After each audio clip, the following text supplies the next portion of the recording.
अच्छा, अब हम स्टार्ट करते हैं on how to add an image gallery to WordPress. ये मेरा बहुत फेवरेट पार्ट इसलिए है because this is where we get to explore the true potential of WordPress, क्योंकि WordPress is an amazing media manager. और जिस तरह हमने शुरू में भी कहा कि it's a CMS। What is a CMS? A CMS is a content management system. जितना ज़्यादा कंटेंट होगा उतना ज़्यादा ये CMS अच्छे तरीके से ऑर्गेनाइज्ड मैनर में कंटेंट को मैनेज कर सकेगा। So this is where we'll get to learn on how to add an image gallery. लेकिन एक गैलरी होती क्या है? What exactly is a gallery? A gallery is a collection of images. बिल्कुल वैसे ही जिस तरह आपके फ़ोन में देयर इज़ एन इमेज और अ फोटो गैलरी जिस पे आप अपनी सारी फ़ोटोज़, अपने सारे इमेजेस एक्सप्लोर कर सकते हैं। यहाँ पे आपको एक एग्जाम्पल नज़र आ रही होगी एक इमेज गैलरी की। एक gallery is basically a place where you can see multiple photos और multiple images at the same time. इसी तरह जो वर्डप्रेस की इमेज गैलरी है, it performs pretty much the same function. But question जो आपके ज़हन में आ रहा होगा वो ये कि हम इमेज गैलरी ऐड कैसे कर सकते हैं। एज ऑलवेज जिस तरह हम आपको एक डीप लेवल पे चीज़ें बता रहे हैं, सिखा रहे हैं, हम आपको इमेज गैलरी भी ऐड करना इतने ही तरीके से सिखाएंगे। आपने सबसे पहले जाना है, एक पोस्ट पे क्लिक करना है या एक पेज पे क्लिक करना है जिसको आप नया पेज या नया पोस्ट क्रिएट करना भी कहते हैं। एंड वहाँ पे you are going to click on this button that is called add media. Add media का जब आप बटन क्लिक करेंगे तो आपके पास एक पॉपअप विंडो खुल जाएगी। वहां से you can click on this button on the left side which shows you create gallery. That is your option to create a very simple and amazing gallery with WordPress. यहाँ पे आप columns भी specify कर सकते हैं कि आपको अपनी गैलरी कितने कॉलम्स में देखनी है, किस तरह से देखनी है। यहाँ पे आप उसका लिंक भी एक स्पेसिफाई कर सकते हैं कि आप चाहते हैं कि हर इमेज अलग से एक पेज पे खुले, आप चाहते हैं कि हर एक इमेज किसी बॉक्स में खुले। You can specify that. Also you can specify captions. Captions tell the story of what each image actually is saying. So words में आप हर एक इमेज की डिस्क्रिप्शन भी सेट कर सकते हैं। You can make those images randomised कि अगर आप चाहते हैं कि किसी पर्टिकुलर ऑर्डर में वो इमेजेस शो अप ना हो, so you can also do that. And you can specify the size कि आप चाहते हैं वो इमेजेस थंबनेल में नजर आए, आप चाहते हैं वो इमेज एक पूरी बड़ी गैलरी में नजर आए, किस तरह वो इमेज नजर आए। You have the option to select all of this as you can see on the screens right now. एक चीज और ज़हन में याद रखिएगा कि once a gallery has been added you can also edit it. तो आपको ज़रूरी नहीं है कि आप शुरू से ही देखें कि गैलरी को किस तरह से आपने बनाना है। अगर आप गैलरी में कोई चीज़ एडिट करना चाहते हैं तो बिल्कुल वैसे ही आप उस पर क्लिक करेंगे, एक पेंसिल का आइकन आपको नज़र आएगा और वो पेंसिल का आइकन आपको अलाउ करेगा कि आप उस गैलरी को एडिट कर सकते हैं। This is again the beauty of WordPress being a content management system. Question आपके जहन में आता होगा, how many images can I add? मैं कितने इमेजेस एक गैलरी में ऐड कर सकता हूँ? You can add as many images as possible, but again ख्याल रखें कि आपके पास एक सर्टेन कैपेसिटी है।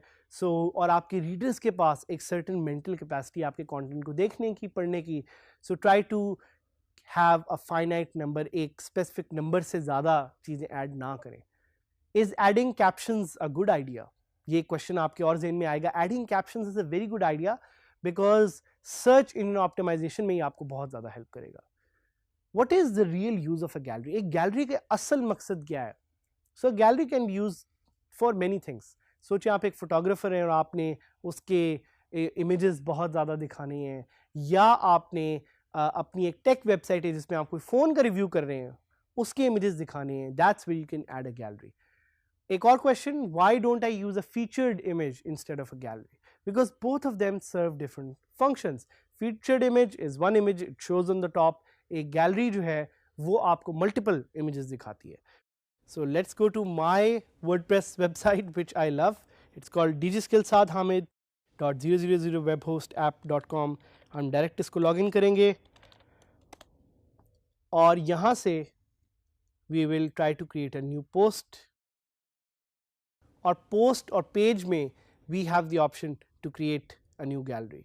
So let me click on post. और जिस तरह मैंने आपको बताया था कि गैलरी ऐड करने के लिए you need to click on the add media button. So पहले तो मैं इस पोस्ट का एक कोई टाइटल दे देता हूँ, this is a image gallery post. You will see a gallery of images here. और यहाँ पे I'll click on add media and यहाँ पे आप देख रहे हैं ये जो विंडो खुली है, here I have the option to create a gallery. So मैंने create gallery पे क्लिक किया और अब मैं सिलेक्ट कर सकता हूँ वो इमेजेस जो मैंने इस गैलरी में डालने हैं. ये टोटली मुझ पे मैंने किस तरह के इमेजेस डालने हैं, ऑप्शंस सिलेक्ट करना मुझ पे है. So let's see. आप ये भी देखेंगे कि एक सर्टेन इमेजेस एक सर्टेन मंथ से पुराने हो अगर तो उससे भी मैं सिलेक्ट करके गैलरी क्रिएट कर सकता हूँ. So I will randomly select this coffee, this burger, this image of a girl who is typing on her laptop and hopefully is making a lot of money through freelancing, and this image of boots on mountains because it speaks about freedom and I think freelancing gives us a lot of freedom. So ये चार images मैंने select किए और आपको इन पे एक check mark नजर आएगा. So this tells you कि ये images आपकी गैलरी में select हो गए हैं और साथ साथ आपको नीचे thumbnails भी नजर आ रहे हैं. These thumbnails show you कि ये images आपकी गैलरी में सिलेक्ट हुए हैं. I can just click on create a new gallery and अब आप देखेंगे कि उसने मेरे लिए एक नई गैलरी क्रिएट कर दी है जिसमें सिर्फ वो पर्टिकुलर इमेजेस जो मैंने सिलेक्ट किए थे वो सिलेक्ट हो गए हैं. I can also click on order मैं इनका चेंज कर सकता हूँ by clicking reverse order. I can also add a caption. So मैं जो मैंने अभी आपको चीज़ें बताई थी वही कैप्शन में ऐड करूंगा. Boots on mountains show freedom, girl with laptop making money, good food, good coffee. और अगर मैं X दबाऊं तो मैं एक पर्टिकुलर इमेज को डिलीट भी कर सकता हूं. या अगर मैं एक पर्टिकुलर इमेज को सिलेक्ट करूं तो उसकी प्रॉपर्टीज भी सिलेक्ट कर सकता हूं and clicking it again will deselect it. Linking की ऑप्शन भी मेरे पास यहाँ पे अवेलेबल है कि मैं लिंक किस इमेज से उसको करना चाह रहा हूँ. उसके अलावा अगर मैं कॉलम सिलेक्ट करना चाह रहा हूँ तो मैं कॉलम्स भी कर सकता हूँ. I'll select 2 columns and I'll select medium size and I'll select insert gallery. अब आप देखेंगे this is a beautiful gallery that has been added. I'll click on save draft and save draft करने के बाद मैं आपको ये लाइव गैलरी हमारी वेबसाइट पे दिखाऊंगा विच इज़ DigiSkillSaad तो आप देख सकते हैं कि now this gallery is live, it has captions, it looks beautiful. And क्योंकि मैंने शुरू में सिलेक्ट किया था कि इसके अटैचमेंट पेज से इसको लिंक करना है तो अगर मैं क्लिक करूँगा it will lead me to its attachment page. साथ ही साथ अगर मैं इस गैलरी को एडिट करना चाह रहा हूँ तो I can remove an image, I can update the gallery and it will easily be updated. So that's how easily you can add an image gallery to your WordPress website. एक plugin जो मैं आपको बताना चाहूँगा, it's very popular. It's called NextGen Gallery. और ये plugin add करके आप अपनी वेबसाइट को और भी ज़्यादा enhance कर सकते हैं. So ये plugin ज़रूर एक्सप्लोर कीजिएगा because this plugin will give you the opportunity to enhance your WordPress gallery. इस तरह के बेतहाशा और plugins हैं जिनको आप यूज़ कर सकते हैं to enhance the functionality of your WordPress website and specifically image galleries. याद रखिएगा image galleries can be added anywhere from your posts to your pages to your custom posts. So use galleries, make your site more beautiful, make your site more appealing, so you can get more traffic and you can make more money.